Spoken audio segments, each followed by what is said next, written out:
What's the scariest story you know that is 100% true? 1. A woman was kidnapped and raped by 2 men, then stabbed over 30 times. Her throat was slashed 17 times, and her intestines spilled out. Miraculously, she crawled to a hospital with her head nearly severed and survived. Despite her horrific injuries, she wrote a book and now inspires others as a motivational speaker, raising 2 children even after her body was so brutally violated. 2. I live alone in a suburb of Oslo, Norway. One night, I heard whispering from the shed in my backyard. Thinking it was neighborhood kids, I went to check. The shed was locked, but the whispers grew clearer. A man's voice saying, "Eric, come here." My name isn't Eric. I turned on the light, opened the door, and found nothing but an old pair of shoes in the middle of the floor. Not mine. I searched, but found no one. The next night, the whispering returned, but I didn't dare go out again. 3. As a child, I had an imaginary friend named Emma. I'd tell my mom about our games in the woods behind our house, and she'd smile, thinking it was childish imagination. One day, I found an old photo in the basement of a girl matching my description of Emma, wearing a white dress, standing in front of our house. My mom went pale and said it was her sister who died before I was born. 4. Last year, I received a call at midnight from my own number. Thinking it was a glitch, I answered. A voice identical to mine whispered, "Don't go out tonight." I hung up, heart pounding. The next morning, I learned an armed robbery had occurred on the street where I often take night walks. I still don't know where that call came from. 5. I rented an old house in Edinburgh. While cleaning, I found a small door behind a wardrobe, leading to a dusty secret room with a large mirror and old Polaroid photos. The photos showed a man, but his face was scratched out. I called the landlord, who panicked, saying the room had been sealed for 20 years after the previous tenant vanished. 6. My friend Oliver lives alone in Stockholm. One night he heard dishes clattering in his kitchen.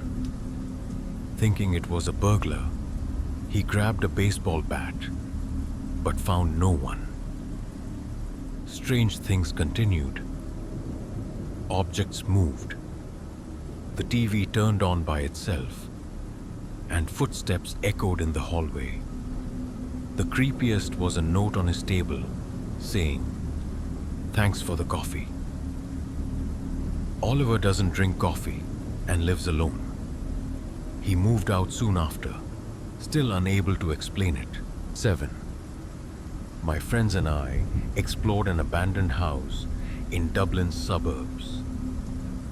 Inside, we heard a woman's soft singing from upstairs.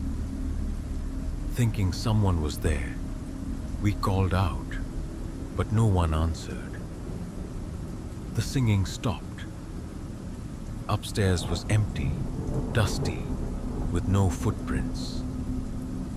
As we left, I took a photo of the house, and in the upstairs window, a woman's silhouette stared down at us. 8. Last year, I got a text from an unknown number. "Don't enter that room, Anna." My name is Anna, and I was in a Prague hotel about to open the bathroom door. Panicked, I called the front desk to check. No one was in the bathroom or my room. The number couldn't be traced, and only my family knew I was at that hotel. I still don't know who sent it or why. 9. My friend James was driving over a small rural bridge in England at night when he saw a woman in white, her hair covering her face, standing in the middle. He stopped to help, but she vanished. As he drove on, his radio switched to a strange channel playing a woman's sobs. Later, he learned a woman had jumped from that bridge 50 years ago. He never crossed it again. 10. My father, Henry, stayed at a Vienna hotel where his watch stopped at 3:33 a.m. Simultaneously, he heard footsteps in his room, but no one was there. The door was locked, with no sign of a break-in. The next morning, his watch worked fine. The receptionist said other guests had reported footsteps at exactly 3:33 a.m. in that room. 11. As a nurse in a small Zurich hospital, I saw a shadow move in an empty patient room one night. I checked. No one was there, and the door was locked. Security footage captured the shadow, but the face was unclear. Colleagues said the room was where a patient, Carl, died after ranting about a shadow coming for him. 12. During a camping trip in the Swiss Alps, my friends and I took a group photo by a lake. In the picture, a stranger in a gray coat with a blurred face stood among us. No one recalled seeing him. I sent the photo to my friend Lena, who zoomed in and noticed he was holding what looked like a knife. She researched and found that a guide named Klaus went missing in that area 15 years ago. His photo matched the figure. We deleted the image, but Lena said she saw his shadow outside her window nights later. 13. In a small Tuscan village, I rented an old house to write a book. The first night, heavy footsteps paced on the roof, like someone walking back and forth. I checked. No trees or objects touched the roof. The footsteps continued every night at midnight. The landlord, Giovanni, dismissed it as wind, but paled when I described it. He later admitted a roofer, Matteo, fell to his death on that roof 40 years ago. I moved out, but on my last night, I heard a whisper from the roof. Stay, Celeste. My name is Celeste. 14. Driving through a forest road near Munich at night, I noticed a car tailing me for 20 minutes. No headlights, no license plate, keeping a steady distance. I sped up. It matched my speed. At a gas station, it stopped far off, but no one got out. I called the police, but the car was gone when they arrived. The gas station clerk said that area was known for strange cars tied to a smuggling ring. Later, I found a small device under my car, possibly a tracker. The police couldn't trace who placed it. 15. At a small Budapest bar, a man named Laszlo invited me to play cards. He was friendly, but had cold eyes. After a few rounds, he asked, "How much money do you have, Adrian?"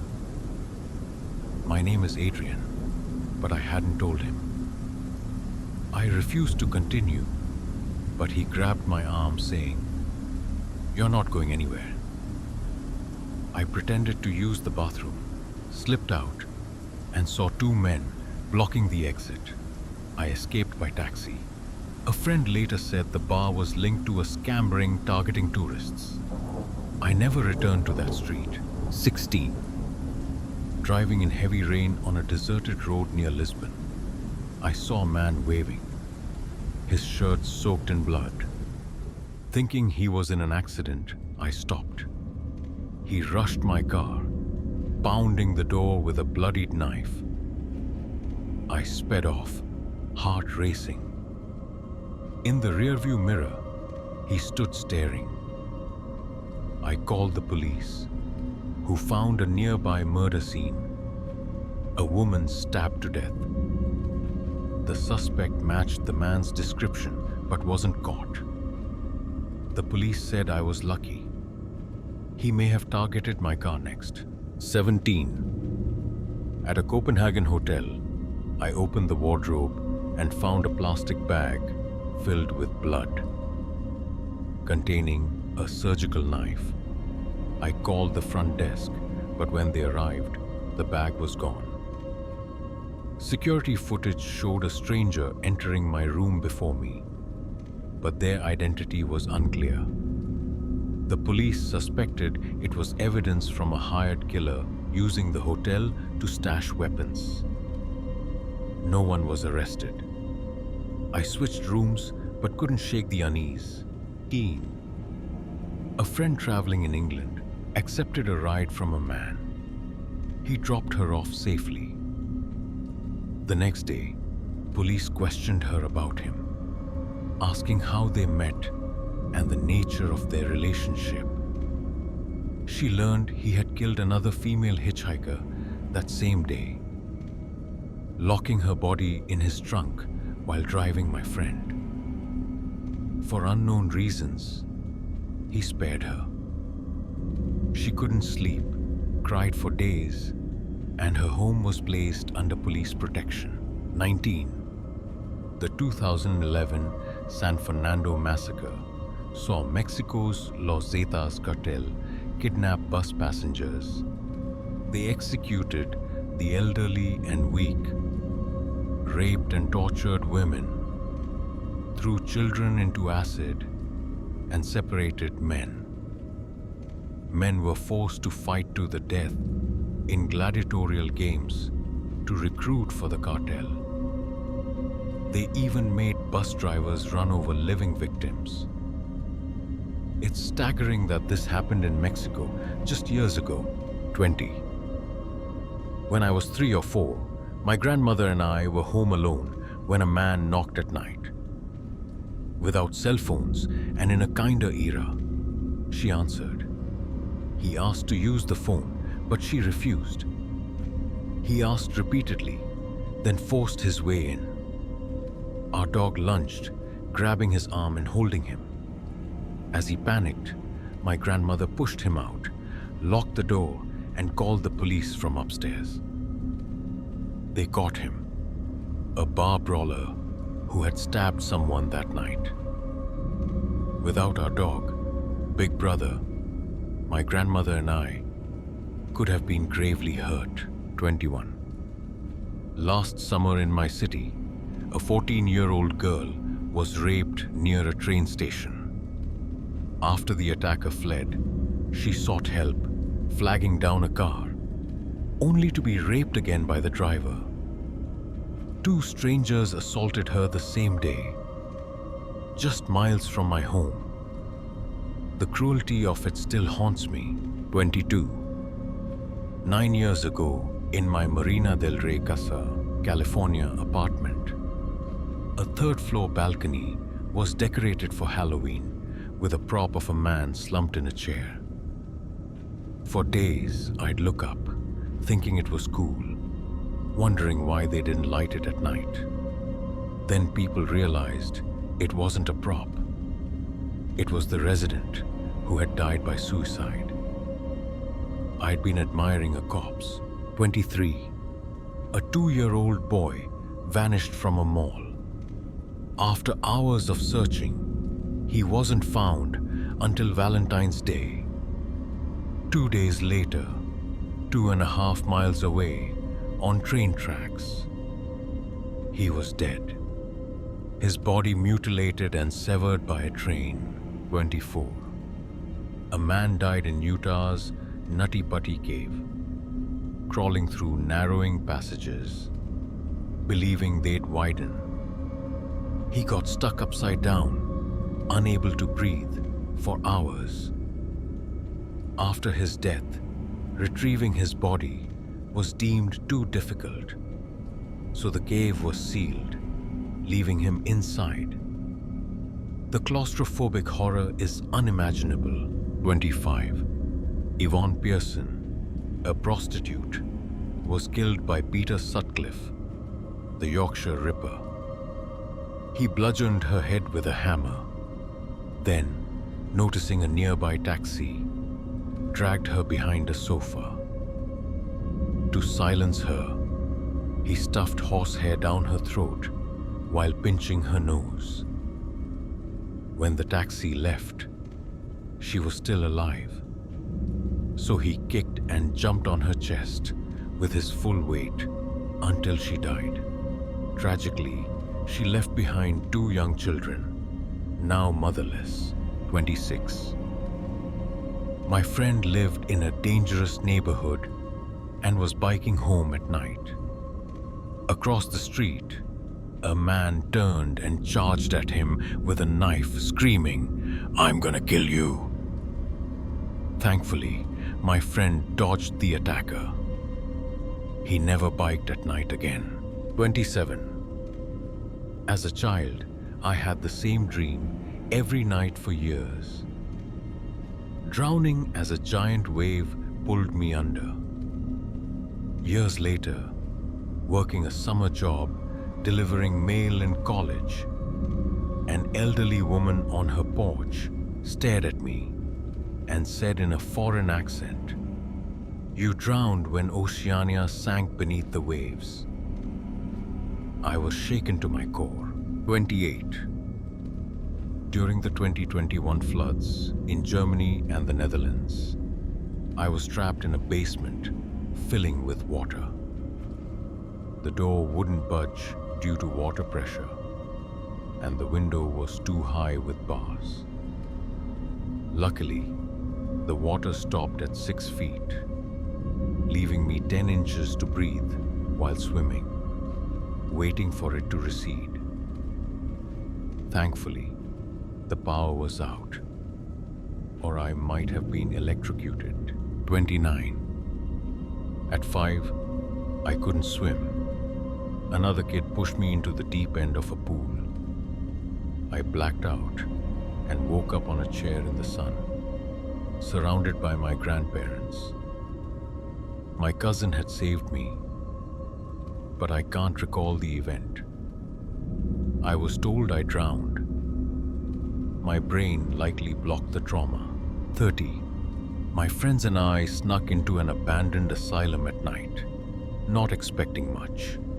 We broke a boarded window to enter and heard voices talking. Thinking others were inside, we followed the sound. In a hallway, a woman's whisper repeated, "Why did you take my child?"